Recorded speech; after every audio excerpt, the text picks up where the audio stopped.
मैं आ गई हूं केपी साहब, मगर ये मत सोचना कि मैं तुम्हारी मर्जी से आई हूं।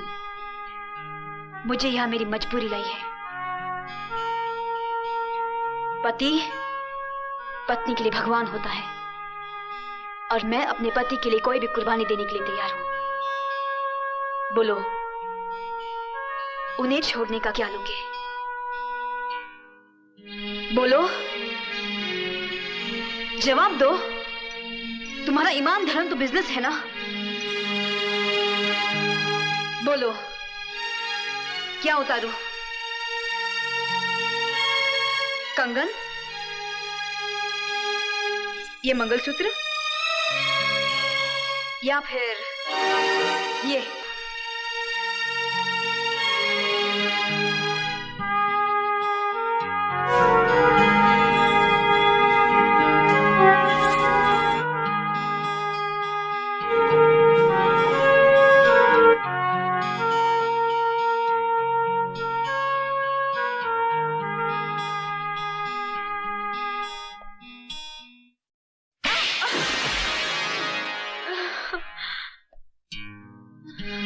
तुम क्या समझती हो मुझे तुम्हारे जिस्म की जरूरत है? तुम्हारे शरीर की भूख है मुझे?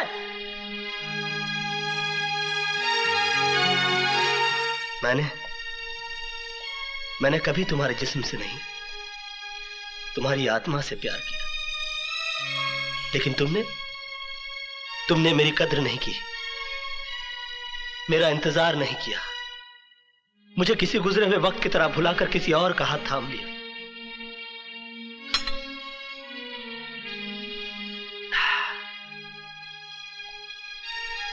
प्यार हम दोनों ने किया, मगर तड़पना सिर्फ मेरे नसीब में आया।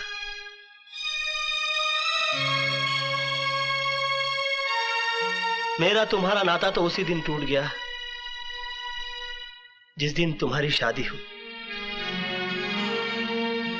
मैं उस दिन तुम्हारे घर अपनी मोहब्बत का इजहार करने नहीं गया था,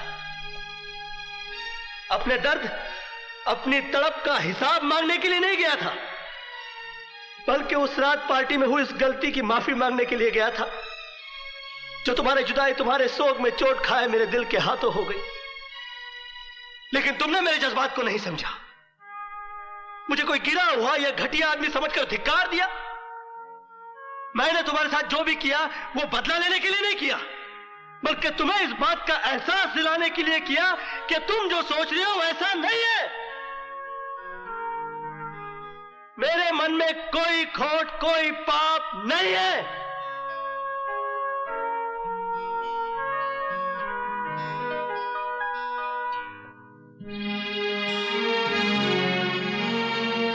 मोहब्बत का दर्द बड़ा जानलेवा होता है पूजा जी।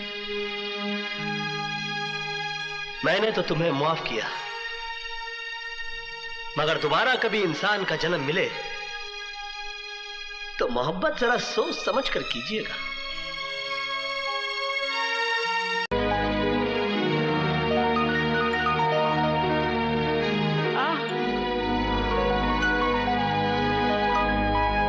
बेटे, नाच को आंच नहीं, तेरी सच्चाई आखिर अपना रंग दे ही आज। नहीं बाबूजी, मैं अपनी सच्चाई के बूते रिहा नहीं हुआ। मेरी रिहाई कराने के लिए आपकी बहू ने कीमत चुकाई है।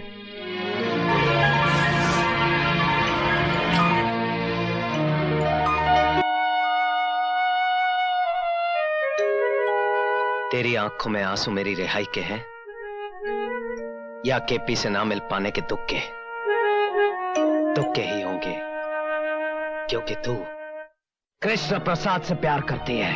नहीं दीपक, ऐसा कुछ भी नहीं है, ये सब झूठ है। पहले मैं भी इस बात को झूठ समझता था, लेकिन जब उसके कमरे में मैंने तेरी तस्वीर देखी तो मैं समझ गया कि आखिर इतनी आसानी से मैं कैसे जेल से छूटा।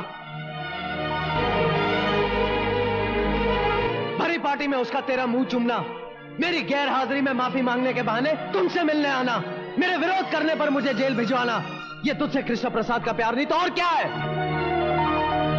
मेरे जेल जाने के बाद तू उससे रोज मिलती जुलती रही, और जब उसका दिल भर गया तो मुझे रिहा करवा के तेरी नजरों में देवता बन गया।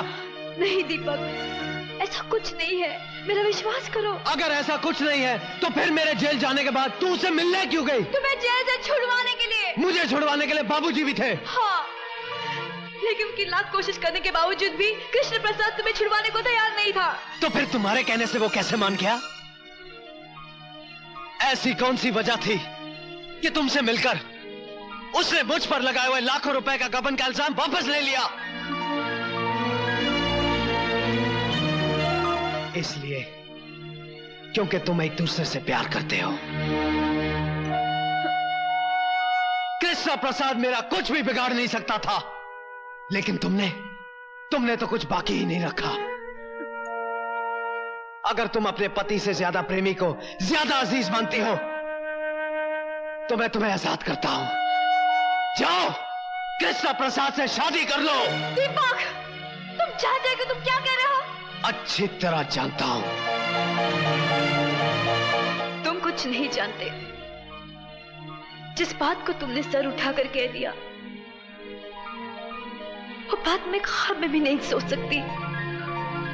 दीपक,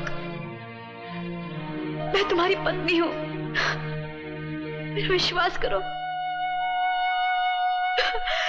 तुम जैसा सोच रहे हो ऐसा कुछ भी नहीं है, मेरा विश्वास करो दीपक, मेरा विश्वास करो। अब तुम मुझे समझाने की कोशिश मत कर। दीपक बजाज किसी दूसरे का गरमाया हुआ कंबल नहीं ओढ़ता। औरत तो वो है जो अपने पति के विश्वास को जिंदा रखने के लिए मर जाए। पति की गैर हाजिरी में किसी प्रेमी का कॉल पूरा करने वाली औरत पत्नी नहीं, कुल्टा होती है। और कोई मर्द किसी कुल्टा के मांग में अपने नाम का सिंदूर बर्दाश्त नहीं कर सकता। दीपक, तुम पछताओगे।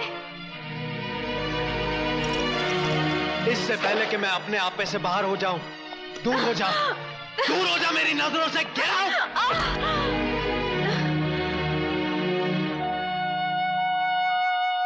दीपक, औरत उस वक्त तक सीता सावित्री होती है जब तक उसका पति राम और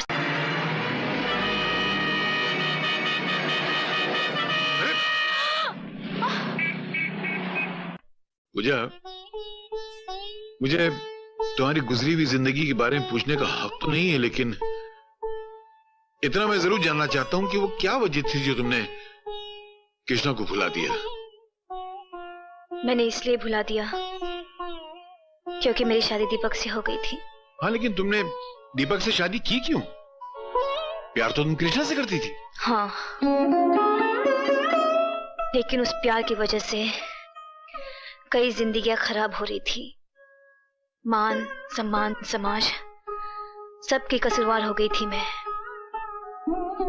कृष्णा के इंतजार में मैं इतना जली कि अगर पत्थर भी मेरी जगह होता तो वो भी राख बन जाता, लेकिन मैं राख नहीं हुई क्योंकि मुझे उम्मीद थी कि वो एक दिन आएगा। 5 साल हो गए, ना वो आया ना उसकी कोई खबर। फिर मेरे माँ बाप मेरी शादी को लेकर परेशान हो गए। एक दिन कृष्णा का खत आ गया जिसमें लिखा था मुझे भुला दो। तब मेरे इंतजार करने का बहाना भी खत्म हो गया। फिर लड़की तो होती ही है त्याग का जहर पीने के लिए। मुझे खुशी खुशी अपने माँ बाप के फैसले का जहर पीना पड़ा। तो क्या तुम्हें कृष्णा का दूसरा खत नहीं मिला? कौन सा दूसरा खत? कृष्णा ने मुझे कितने खत लिखे ये मैं नहीं जानती, लेकिन 5 साल में मुझे सिर्फ एक ही खत मिला। वो भी मेरे डैडी ने मुझे दिया था।